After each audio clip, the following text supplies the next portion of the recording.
Hello students, good evening. কেমন আছো সবাই? ভালো আছো নিশ্চয়ই। তো আজকের এই ভিডিওটি আমি তোমাদের কাছে যে প্রশ্নগুলো আলোচনা করব, যেগুলো তোমাদের যে সমস্ত কম্পিটিটিভ এক্সামস হতে চলেছে সমস্ত পরীক্ষার জন্য গুরুত্বপূর্ণ। চলো শুরু করি। প্রথম প্রশ্ন, কেরালায় মোপলা বিদ্রোহের সময় ভারতের ভাইসরয় কে ছিলেন? যখন কেরালায় মোপলা বিদ্রোহ হয়েছিল, সঠিক উত্তর হবে অপশন বি, লর্ড রিডিং। ইনি তখন ভারতের ভাইসরয় হিসেবে দায়িত্ব পালন করেছিলেন যখন কেরালায় মোপলা বিদ্রোহ সংঘটিত হয়েছিল। ঠিক আছে, পরের প্রশ্ন, আলী মুসিলিয়ার কোন বিদ্রোহের প্রধান ছিলেন, বা থাকতে পারে কোন বিদ্রোহের নেতা ছিলেন? অপশান দেখো কি কি রয়েছে। আচ্ছা, আমার ভয়েসটা তোমাদের কাছে কিভাবে আসছে আমি বুঝতে পারছি না, তোমরা প্লিজ আমাকে কমেন্ট করে জানাবে অসুবিধা থাকলে। ঠিক আছে, সঠিক উত্তর হবে অপশন বি, মোপলা বিদ্রোহ। আলী মুসিলিয়ার মোপলা বিদ্রোহে প্রধান হিসেবে নেতৃত্ব দিয়েছিলেন। নেক্সট, মিস টিন গ্লোবাল 2025-তে ভারতের হয়ে প্রতিনিধিত্ব করবে কে? ভারতের হয়ে প্রতিনিধিত্ব করবে, অপশান দেখো কি কি রয়েছে। সঠিক উত্তর হবে অপশন বি, মৃন্ময়ী দে। অসাধারণ প্রতিভা এবং বুদ্ধিমত্তার সঙ্গে উনি ভারতের হয়ে প্রতিনিধিত্ব করবেন 2025-এ মিস টিন গ্লোবাল। নেক্সট, কোন খনিজটি হর্ন সিলভার নামে পরিচিত? হর্ন সিলভার বলা হচ্ছে কোন খনিজকে? দেখো, সিলভারের বিভিন্ন খনিজগুলোর নাম দেওয়া রয়েছে, এর মধ্যে হর্ন সিলভার কোনটিকে বলা হয়? সঠিক উত্তর সিলভার ক্লোরাইড, যার রাসায়নিক সংকেত AgCl। হর্ন সিলভার কখন বলা হচ্ছে বলো তো? যখন সিলভার ক্লোরাইড মূলত মরুভূমি বায়ু দ্বারা পরিমিত হয়, তখন সিলভার ক্লোরাইডকে হর্ন সিলভার বলা হয়, AgCl, যার রাসায়নিক সংকেত। ঠিক আছে, তাহলে অপশান বি হচ্ছে কারেক্ট আনসার। নেক্সট প্রশ্ন, ফিতাকৃমির মাথাকে কি বলা হয়? ফিতাকৃমির মাথা, অপশান দেখো কি কি রয়েছে। ফিতাকৃমির মাথাকে কি বলা হয়? উত্তর কি হবে? সঠিক উত্তর হবে অপশান বি, স্কেলেক্স। ফিতাকৃমির যে মাথা, ওই মাথাকে কি বলা হচ্ছে না, স্কেলেক্স। ঠিক আছে, অপশান বি।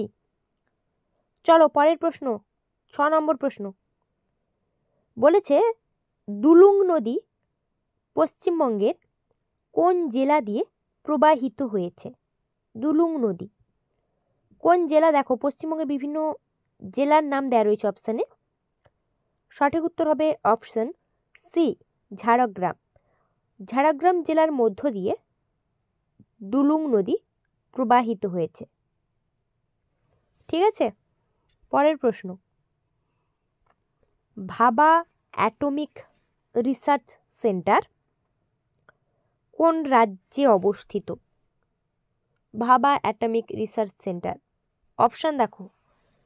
সঠিক উত্তর কি হবে? সঠিক উত্তর হবে অপশান সি, মহারাষ্ট্র।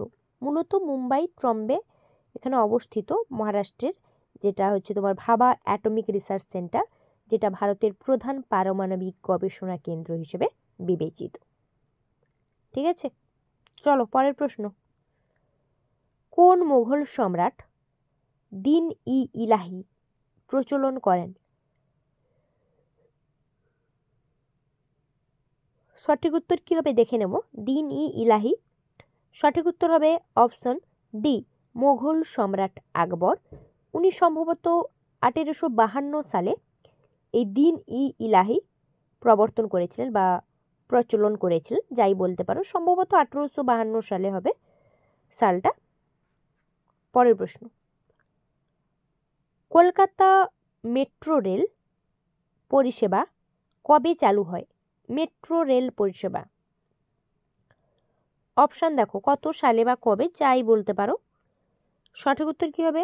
সঠিক উত্তর হবে অপশান বি, 1984 সালে। 1984 সালে যদি আমি এক্সাক্ট ডেটটা বলি তাহলে হবে 1984 সালের 24শে অক্টোবর কলকাতা মেট্রো রেল পরিষেবা চালু হয়।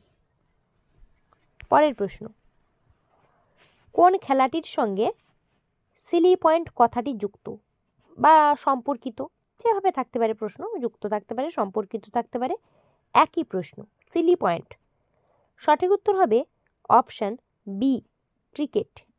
ক্রিকেট খেলার সঙ্গে সিলি পয়েন্ট কথাটি যুক্ত। ঠিক আছে,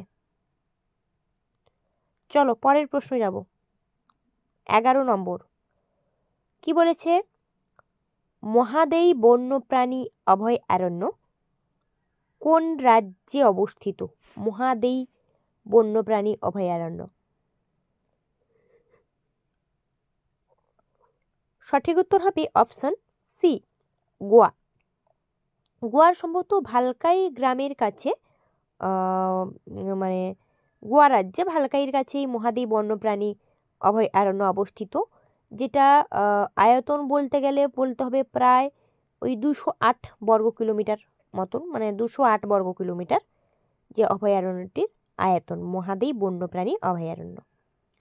নেক্সট প্রশ্ন কি বলেছে? রণথম্বর ব্যাঘ্র প্রকল্প কোন রাজ্যে অবস্থিত? দেখো রাজ্যগুলোর নাম দেওয়া রয়েছে অপশানে। Option D, Rajasthan.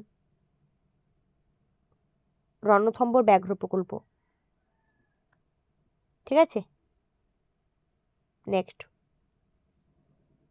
শ্রীকৃষ্ণ কীর্তন কাব্যটি কে রচনা করেন? শ্রীকৃষ্ণ কীর্তন। অপশান দেখো দেয়া রয়েছে, এনাদের মধ্যে শ্রীকৃষ্ণ কীর্তন কাব্য কে রচনা করেন? সঠিক উত্তর কি হবে? সঠিক উত্তর হবে অপশান বি, বড়ু চণ্ডীদাস। ঠিক আছে, বড়ু চণ্ডীদাস যিনি শ্রীকৃষ্ণ কীর্তন কাব্য রচনা করেন, বড়ু চণ্ডীদাস, যেটা হচ্ছে মধ্যযুগীয় বাংলা সাহিত্যের একটি কাব্য, অন্যতম কাব্য শ্রীকৃষ্ণ কীর্তন কাব্য। ঠিক আছে, যেটা বড়ু চণ্ডীদাস রচনা করেছেন। আচ্ছা, আমি যে প্রশ্নগুলো আলোচনা করলাম উত্তর নিয়ে অসুবিধা থাকলে কমেন্ট অবশ্যই করবে, আমার কোনো ভুল থাকলে সেটাও অবশ্যই জানাবে তোমরা, আর ভয়েস সংক্রান্ত কোনো প্রবলেম থাকলে সেটাও কমেন্ট করতে ভুলো না। তার আগে চ্যানেলটিকে সাবস্ক্রাইব করো, ভিডিওটিতে শেয়ার এবং লাইক অবশ্যই করো।